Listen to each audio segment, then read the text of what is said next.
在雞屯門轉車站睇下個日落啊！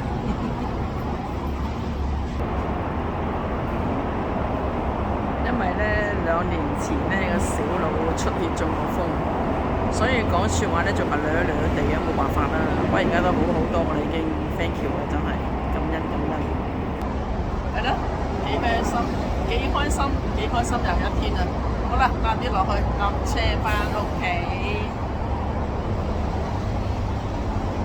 翻屋企做乜嘢啊？梗係食飯啦！睇下個鹹蛋黃幾靚，哇！真係啊，冇得彈啊，靚！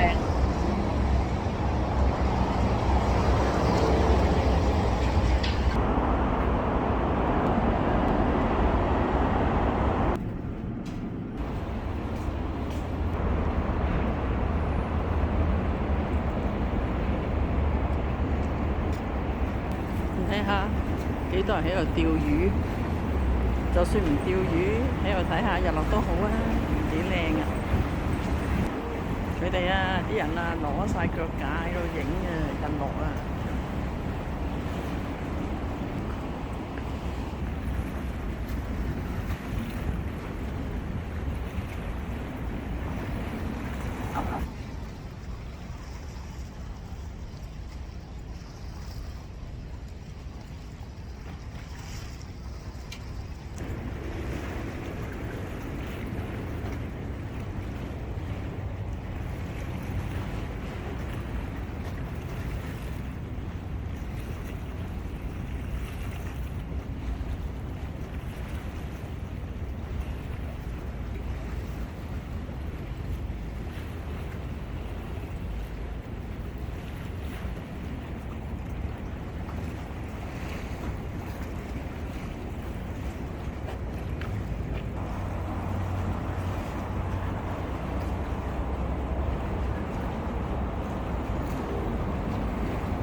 好啦，影完啦。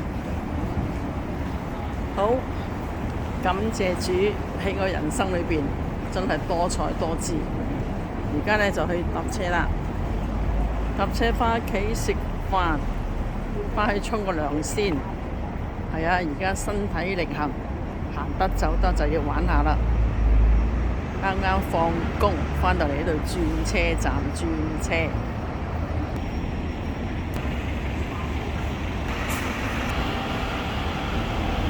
有車走咗唔緊要，買翻5張六合彩先，一定有1張中嘅。